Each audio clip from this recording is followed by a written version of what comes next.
Hey everyone, welcome back to the channel. So now in this one, we are going to start with the further steps. In previous sessions, I have added all the libraries, imported all the libraries, and I have given you the usage of it.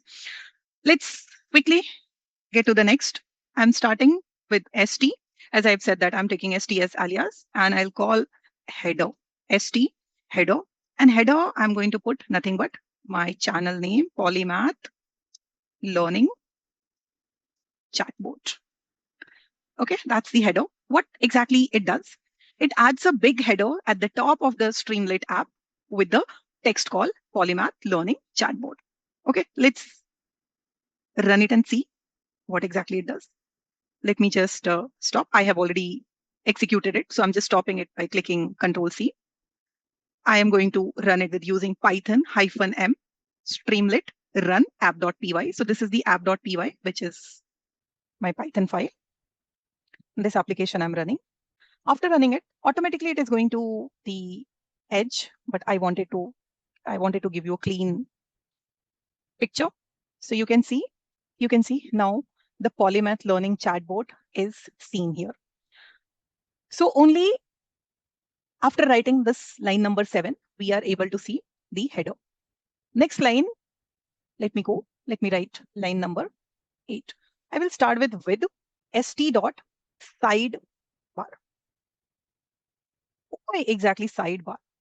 So it is going to open a block so that everything inside will appear in the sidebar instead of the main page. Like you could see Polymath Learning Chatbot. It was all in the whole page. And then next, I will be writing st dot in the next line, st dot. Let me just write title. So title also I'm writing Polymath Learning Chatbot. Okay. Let me see how does it look actually. Sometimes, yes, you can see this is your sidebar. Okay. And you can extend it, you can expand it, or you can let the size be as it is. Okay. And the title of the sidebar, we are getting Polymath Learning Chatbot again. Now, what I'm looking for, the next line. In the next line, I'm going to talk about file. Okay. So because the next thing I want something to get uploaded. So I will say st and it will call a method called file uploader. Right. And in that, I can write upload your file here. So user can understand that, okay, we have to upload it over here. And as of now, I'm just needing a file, not text, but as PDF. Okay, so I want the file to be type as PDF. Okay, that's it. Okay, certain lines are automatically coming. I will be typing it for you. Upload your file and the file type will be PDF. So it is going to create a file uploader, right? In the sidebar only. It only accepts the PDF file, as I have mentioned. The uploaded file is stored in the variable file. Okay. So whatever you will be uploading, that all are going to get stored into this variable called file. This is a Python variable. Let's see. How does it look? Let me refresh it. Again, it may take some time, friends. So don't be impatient. I want the uploader to be seen here in the sidebar. Okay, I just wanted it to be in the sidebar, but that's okay. We are getting it over here. If we will click, I'll just make it. If file is not there or something, I'll just write some code with that. So you will be able to see the file here. Now, if I click on the upload, nothing is specifically needed to be uploaded as of now. But let's say I'm just uploading one PDF file here. Okay, it has uploaded, but nothing else is happening, right? So it has uploaded and the entire file, entire PDF is stored into this file. Okay, so the next thing is what I wanted to write. If this file is not none, okay, it is going to check if the user has uploaded a file, right?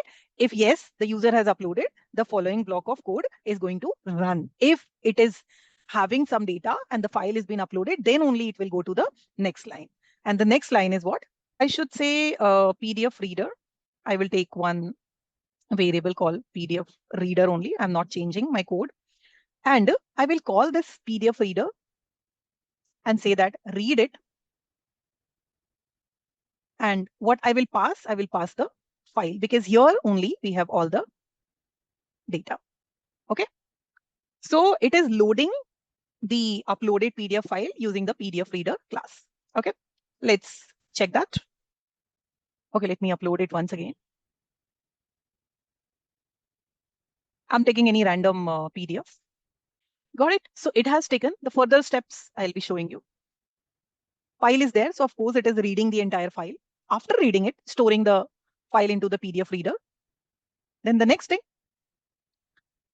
I will use something called text. Okay, text, and text is the variable. I will initialize an empty string to hold all the extracted text. Okay, so that is the initialization. After that, since it's not one line, two line or something, so we can be specific. Instead, I'll be using the loop so that it can be, you know, taking all like extracting or looping through each page of the PDF. So I will say for, you can decide the variable over here. I'm taking page only, page in PDF reader. So whatever PDF reader has got the page, okay, from this file, that all pages I am calling, and I want it to loop like one by one. Okay, so it is looping through each pages of the PDF. After that, once it does, I'm saying that then the text, which earlier was empty, I want the text which earlier was empty, all the text to be extracted and added one by one. Since it was empty initially, I'm extracting the text. So it extract the text from the current page and append it to the text variable, which was earlier empty in line number 13, you can see. Okay, and it is going to build one long string with the entire PDF's text. Okay, this is overall logic about, you know, the loading the like uploading the PDF and trying to extract it and trying to read it by PDF reader and extract it one by one.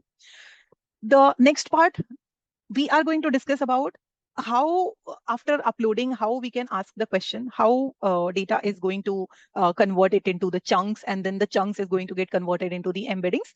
And then finally, we can ask the question from the uploaded PDF. Okay, that is it for this video. See you in the next video. Thank you. Bye-bye.